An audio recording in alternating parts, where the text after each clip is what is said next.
25 जून 2026 का दिन, जिस दिन पड़ रही है निर्जला एकादशी। पूज्य गुरुजी ने कहा कि अगर आपको पूरे साल में पड़ने वाली एकादशी का फल मात्र एक ही एकादशी से प्राप्त करना है तो वो है निर्जला एकादशी का व्रत, जिस दिन आप सभी लोगों को ये निर्जला स्वधा वाला उपाय करने के लिए पूज्य गुरुजी ने विशेष तौर पर कहा। चाहे माताएं, चाहे बहनें, चाहे परिवार का कोई भी सदस्य, चाहे स्त्री या पुरुष, भूलवश मात्र भी अगर इस उपाय को करके आ जाता है शिवलिंग पर, तो महाराज उसके जीवन के बड़े से बड़े दुख, बड़े से बड़े कष्ट तो खत्म होते हैं, उसके जीवन में वो कभी भी कर्ज के तले, बोझ तले नहीं दबता है, साथ ही साथ उसके घर में कभी अकाल मृत्यु नहीं होती है। और गुरुदेव जी की ही कथा से सुनकर के और समझ करके इस निर्जला सौधा वाले उपाय को बहुत आसान भाषा में बताऊंगा, परंतु उससे पहले आप सबसे बस एक प्रार्थना, जो भक्त पहली बार आए हैं चैनल को सब्सक्राइब जरूर से कर लीजिएगा और वीडियो को लाइक करके महादेव का कोई सा भी प्यारा नाम कमेंट बॉक्स में लिखना बिल्कुल भी मत भूलिएगा। गुरुदेव ने कहा कि इस निर्जला एकादशी तिथि के दिन मात्र आपको 1 लोटा शुद्ध जल अपने घर का चाहिए, तांबे के कलश में। ध्यान रखना, इस उपाय में आपको मंदिर का जल काम में नहीं लेना है और ना ही इसके अंदर कुछ मिलाना है, सिर्फ जल और 1 दीपक आपको तैयार करना है। दीपक का विशेष क्रम है, चाहे आप आटे का लें चाहे मिट्टी का, लेकिन इसके अंदर आपको लगानी है गोल बाती। ध्यान रखना, लंबी बाती नहीं लगेगी और इसके अंदर आपको भरना होगा घी, और गाय का घी मिल जाए तो बहुत अच्छी बात है। इन सभी को लेकर के आपके घर के आसपास जो भी भोलेनाथ का मंदिर है, शिवालय, शिवलिंग, वहां पर आपको पहुंचना है। शिवलिंग के पीछे की तरफ में आपको आसन लगा करके बैठना है, जिससे आपका मुख उत्तर दिशा की तरफ में हो जाएगा। जो पूजा पाठ अर्चना करनी है वो आपको पहले कर लेना है।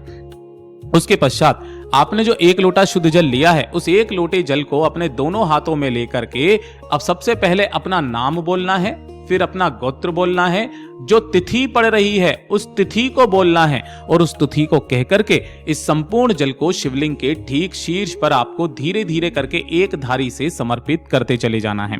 समर्पित कर देने के पश्चात आपको उस अपने स्थान से उठना है और सम्मुख में जो नंदी भगवान बैठे रहते हैं, नंदी भगवान के पीछे की तरफ में जाकर के इस जगह पर जाकर के आपको खड़े हो जाना है।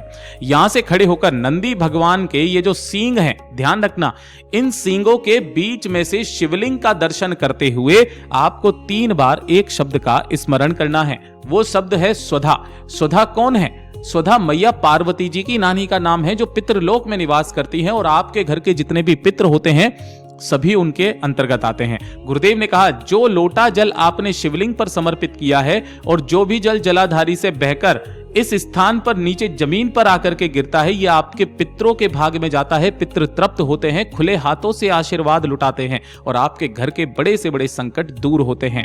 इस 1 लोटे शुद्ध जल को समर्पित करने के पश्चात 3 बार इस शब्द का स्मरण आपको करना ही करना है। और गुरुदेव ने यहां तक कहा कि अगर आपके पास में समय है तो यहीं पर बैठ करके एक सुधा स्रोत होता है, जिसके अंदर टोटल 12 श्लोक होते हैं। महाराज, एकादशी तिथि के दिन जो भी भक्त इस स्रोत का मात्र पाठ भी कर लेता है तो उसे एक बार में करने से 100 बार श्राद्ध करने का और सभी तीर्थों में स्नान करने का पुण्य फल भी प्राप्त होता है। यह स्रोत ब्रह्मा जी के द्वारा रचित स्रोत है।